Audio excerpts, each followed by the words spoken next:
July 1947. A strip of desert outside a small New Mexico town. Heat scraping the horizon. The kind of place where nothing much happens until something impossible shows up in the scrub and refuses to be ignored. A rancher named Mac Brazel rides out to check his scattered sheep and finds silver everywhere. Thin, weirdly strong sheets that crinkle like paper but spring back like metal. Strips of something that look like tape but are too resilient to tear. Chunks of wood and strange fabric all scattered across a field as if something had fallen from the sky and torn itself apart in slow motion. He gathers a few pieces, bundles them up, and takes them into town. The sheriff calls the local airbase. The airbase calls Washington. Within days, an official press release goes out. The Army airfield has recovered a flying disc. Newspapers flash the headline. Radio announcers repeat it in shocked voices. For a brief moment, the world pauses and tilts because the words mean one thing to people who have spent the last few years watching planes, rockets, and atomic tests. A possibility too huge to shrug off. Then the story changes. The flying disc becomes a weather balloon. The headline that once shouted the extraordinary now whispers the mundane. The military explains it was a misidentified balloon used for meteorological observations, and many people accept that answer and move on. But others do not. The reversal ignites a different kind of flame. Doubt. If the military first said one thing and then said another, what happened in between? Did someone make a mistake? Did someone panic? Or did someone decide the truth was too dangerous to let loose? To understand why this short, hot week in July became a knot that refused to untangle, you have to understand the America waiting to interpret it. The Second World War ended not long ago. The Cold War is gathering its breath. Technology is leaping forward faster than anyone can predict, and secrecy has become a default tool of national survival. People are watching the sky with new eyes, trained by radar blips, atomic clouds, and the steady hum of nascent rockets. In that climate, a handful of unclassifiable pieces of debris becomes more than detritus. It becomes a Rorschach test for an anxious nation.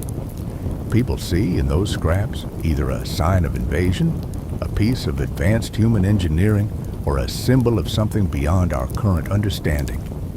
Stories grow in the spaces between facts, and rumor finds fertile ground. Major Jesse Marcel, an intelligence officer at the Roswell Army Airfield, becomes the human fulcrum of the incident. Images exist of Marcel holding thin strips of that strange material, his face a mixture of fatigue and confusion. He is the man charged with knowing aircraft and instrumentation, and yet the material in those photographs doesn't fit any aircraft he recognizes.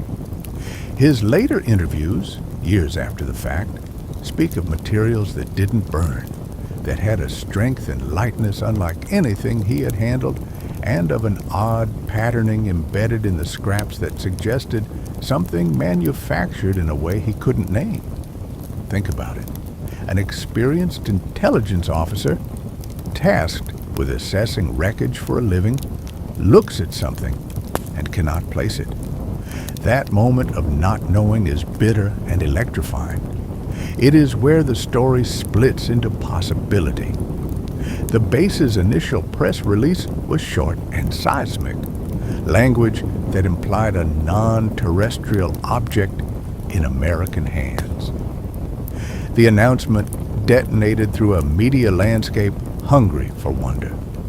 Yet, within the span of a day, higher officials retracted the statement and offered a different explanation.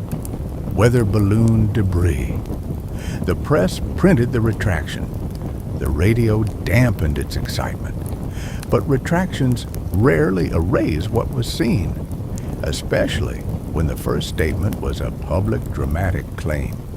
Once the seed of a flying saucer has been planted in the public imagination, it is not easily uprooted. People begin to ask, why the backtrack? Was it an honest error in reporting? A rush to be first? Or a deliberate correction to put a lid on something more consequential? Decades later, more pieces of the puzzle arrive in the form of witness statements, diaries, and the slow declassification of Cold War programs. Stories emerge of men who say they handled more than foil and wood, of small humanoid bodies, of crates unloaded under the cloak of night, of objects moved by armed personnel to long-haul transports bound for facilities like Wright-Patterson Air Force Base. Some witnesses speak with conviction and detail, names, dates, shipping logs. Others speak in vaguer terms, colored by the passage of time and human memory's appetite for reshaping what it cannot fully recall. Memory is a fickle archivist. It preserves some things eerily well and lets others slip into the shape it prefers. Still, when dozens of accounts, some public, some whispered into a tape recorder in a dim motel room, coalesce around similar claims, the knot in the story tightens. It refuses to be smoothed over by neat official explanations. Into this weave steps Project Mogul, a top-secret program that the Air Force would later claim explained much of the Roswell debris. Mogul used high-altitude balloons rigged with sound-detecting sensors to pick up on distant nuclear tests. Those balloon arrays included unusual materials, reflective foils, exotic plastics, intricate rigging that could look odd to a casual observer and even to a trained one if context was missing. In the 1990s, the Air Force released reports arguing that the wreckage at Roswell likely came from a Mogul balloon train, and that the secrecy around Project Mogul at the time could explain the scrambled messaging and the initial sensational press release. It's a plausible explanation on paper. Secret program in the field, miscommunication at the base, press release misfires, retraction once the sensitive nature of the program becomes a liability. Yet for many, the official Mogul explanation reads as a tidy cover story that does not satisfactorily account for everything. Chiefly, the later testimonies of witnesses who reported more than torn balloons and packing tape. They recount fragments that seemed engineered in ways not consistent with balloon technology, materials with properties that defied easy categorization. The presence of secret programs complicates the narrative, but it does not, for everyone, close it. Why do people continue to return to this story? Partly because of human nature. We are storytellers who seek patterns, and mysteries with institutional response invite suspicion. But there is another reason, more psychological.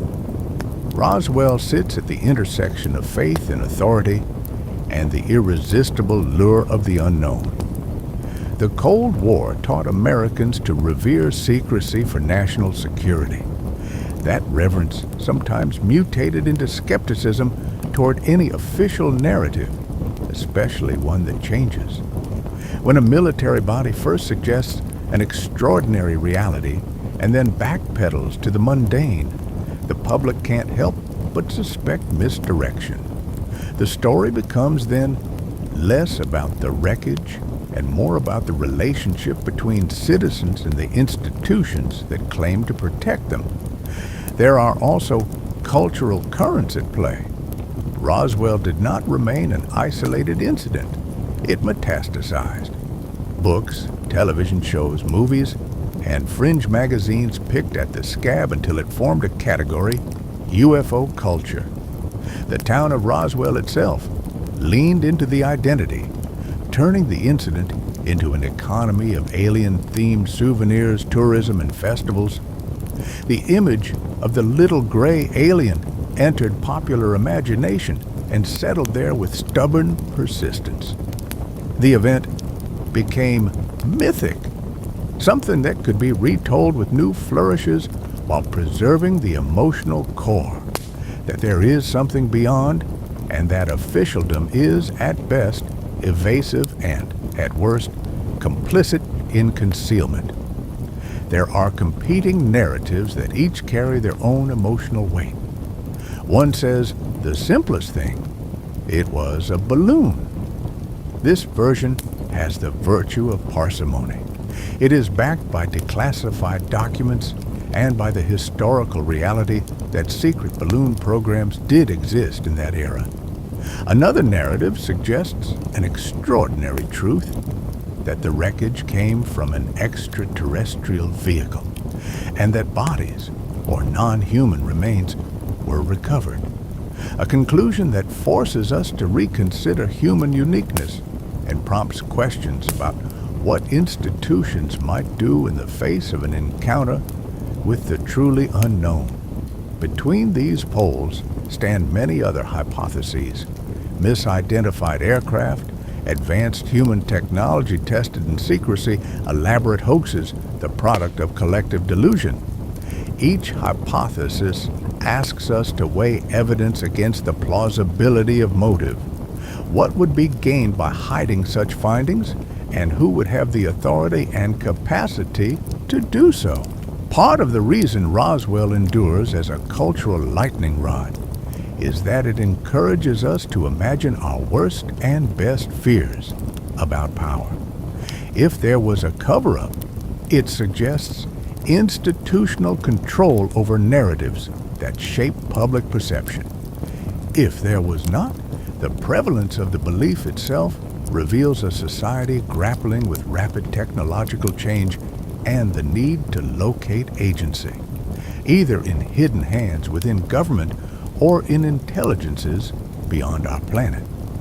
That choice, whom to trust, what to fear, resonates beyond the specifics of one event, because it is a question we continually re-ask whenever technology outruns our ethical comprehension. As you listen to this story, picture the scene again: the burning desert sun, the metallic glitter of fragments underfoot, a man who knows planes but cannot categorize what he sees, a press release that lights the fuse, and then the long stretching silence punctuated by conflicting accounts. Feel the wonder and the skepticism at the same time. Imagine being in a small town that suddenly finds itself a hinge point for national curiosity. Think of the base officers tasked with protecting secrets they may not fully understand themselves. Consider the investigators decades later, digging through boxes of archive, some labeled top secret, trying to reconcile memos, return receipts, and testimony into a coherent narrative. Remember that history is messy, and humanity tends to prefer neat endings. But neat endings are often the luxury of hindsight. At this time, people operated with incomplete information, with loyalties and fears that shaped what they said and how they acted. A press officer concerned about a classified program might issue a statement that later proves misleading. An intelligence officer might be told to downplay knowledge to avoid revealing sensitive detection capabilities. A witness might shape their memory to fit a narrative that makes sense of their experience. None of these possibilities is mutually exclusive, and all are human. There is a beauty in the unresolved. It forces continued engagement, not just with the Roswell incident, but with the deeper questions it raises. How do we respond when our institutions are opaque? And what are the ethical boundaries of secrecy in the name of national security? What do we owe the public when a truth might cause panic or destabilize diplomatic balance? Who decides? And on a more metaphysical level, If we are not alone, what would that mean for identity, religion, and our place within the cosmos? In the decades after 1947, Roswell grew from a week-long eruption into a living narrative with many actors: journalists, military officers, researchers, ufologists, skeptics, and ordinary citizens who stood witness to fragments and headlines. The story traveled outward into popular culture, influencing films and television in ways both subtle and overt. It cemented certain symbols in the American imagination: the saucer, the little gray, the classified crate, symbols that both comfort and unsettle. They comfort because myth provides structure for uncertainty. They unsettle because myth often masks the realities of governance and the burdens of secrecy. There is also a human cost to that myth-making. Witnesses who come forward decades later to tell what they saw find themselves embraced by believers and scrutinized by skeptics. Families retain heirlooms, pieces of foil, a photograph on a mantle, that feed local lore and the broader tapestry of speculation. Towns like Roswell come to rely on the pilgrimage economy of curious tourists who brave the New Mexico roads to buy T-shirts, take pictures by alien statues, attend panels where the lines between entertainment and testimony blur. The incident becomes, in a sense, a living thing, refashioned and performed by each generation to answer the anxieties of its time. What then can be responsibly said? Factually, something unusual occurred in a field in New Mexico in early July 1947. Pieces of debris were collected. The Roswell Army Airfield issued a statement that suggested the recovery of a flying disc, and later retracted that claim in favor of a weather balloon explanation. Declassified documents show that high-altitude balloon projects like Mogul were active in that era, and that secrecy around them could produce communication snafus. Testimonies collected decades later report additional details that remain contested and not fully corroborated. Those are the bookends of evidence. Between them lies a thicket of human testimony, institutional opacity, cultural amplification, and the enduring human appetite for stories that stretch the imagination. So, where does one land? Some will say the most plausible explanation is mundane: balloons, miscommunication, secrecy. Others will insist the most compelling is extraordinary: an encounter with something not of this world that required suppression. Both stances speak to different human needs, one for order and empirical simplicity, the other for wonder and the possibility that the universe is richer and stranger than we imagine. Neither stance can be proven beyond the limits of the available evidence. Neither can be refuted with absolute finality. Maybe the point is not to choose a tidy answer, but to hold the question and the feeling it evokes. Roswell is not only a historical moment, it's also a mirror reflecting how a society negotiates truth, authority, and the unknown. It tests our willingness to be patient with ambiguity, to demand transparency without losing the capacity to tolerate complexity. It asks of us empathy for witnesses whose memories have been shaped by time, and for officials who must weigh public knowledge against national security. It demands curiosity, tempered by skepticism and humility about the limits of what we know. As the sun sets on that New Mexico plain, imagine the silver scraps lying quiet, their stories half buried in sand and rumor. Think of the individuals who carried those fragments into town and into history. A rancher who did not seek fame, a military officer who did his duty, a town suddenly famous for a mystery it never wanted. Understand that Roswell was and remains a crossroads where science, secrecy, myth, and human longing meet. The story will continue to be told, challenged, and reimagined precisely because it resists simple closure. Maybe that resistance is not a failure, but an invitation to keep looking up, to keep asking, and to keep questioning the relationship between the things we are told and the things we need to know. If you walk away with nothing else, carry this. The Roswell incident teaches us something essential about being human in an era of rapid change.